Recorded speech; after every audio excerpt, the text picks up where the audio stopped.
Topik hukum yang akan saya bahas hari ini berkaitan dengan adanya gugatan yang diajukan terhadap Denada berkaitan dengan penelantaran seorang anak laki-laki.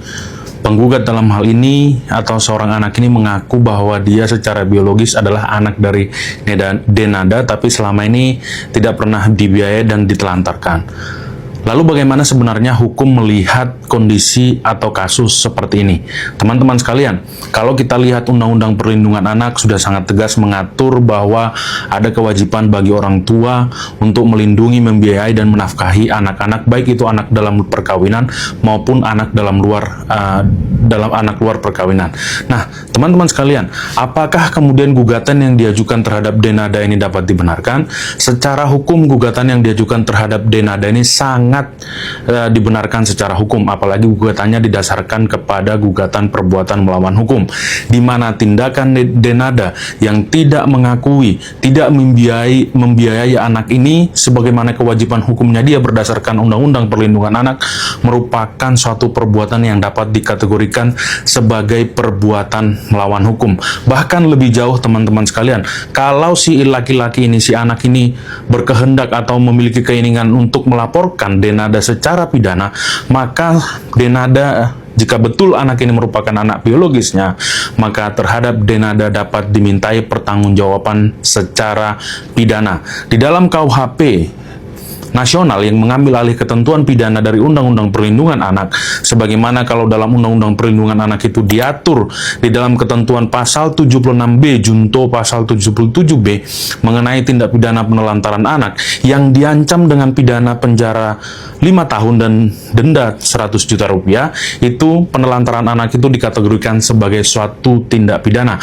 Nah, di dalam KUHP nasional Undang-Undang Nomor 1 Tahun 2023, penelantaran anak ini kembali ditegaskan sebagai tindak pidana, yakni di dalam ketentuan pasal 428 KUHP dengan ancaman 2 tahun 6 bulan, dan bisa juga digunakan ketentuan pidana dalam pasal 429 KUHP nasional yang mana perbuatannya diancam pidana penjara selama 5 tahun.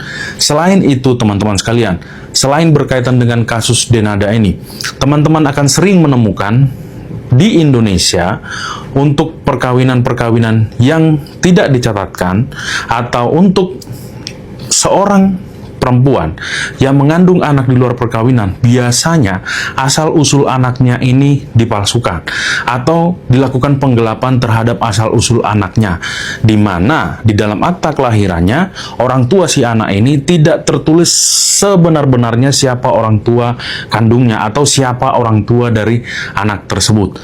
Teman-teman sekalian, praktek-praktek di mana akta kelahiran anak dibuat bukan berdasarkan kondisi yang sebenarnya, bukan berdasarkan orang tua yang sebenarnya, sesungguhnya ini merupakan suatu tindak pidana yang dianggap sebagai penggelapan asal-usul anak.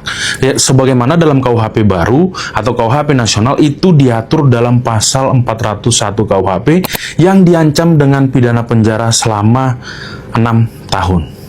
Jadi teman-teman sekalian, kalau di sekitaran saudara atau mungkin yang menonton video ini ada anaknya di mana di dalam akte kelahirannya tertulis orang tuanya bukan orang tua yang sebenarnya, maka segera perbaiki. Karena apa? Si anak itu berhak untuk mengetahui siapa orang tuanya dia yang sebenarnya, dan di dalam akta kelahirannya pula harus tertera secara langsung, secara jelas siapa orang tuanya dia yang sebenarnya.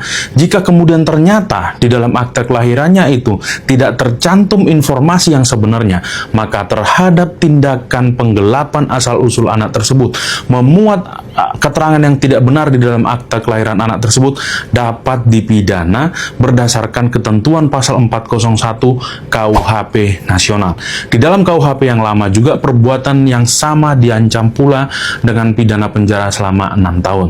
Sekian penjelasan dari saya, dan semoga pencatatan sipil akta kelahiran anak-anak di Indonesia ini betul-betul diterbitkan oleh pemerintah sesuai dengan kondisi yang sebenarnya, dan data yang tercantum di dalam akta kelahiran itu adalah betul-betul orang tua dari si anak tersebut.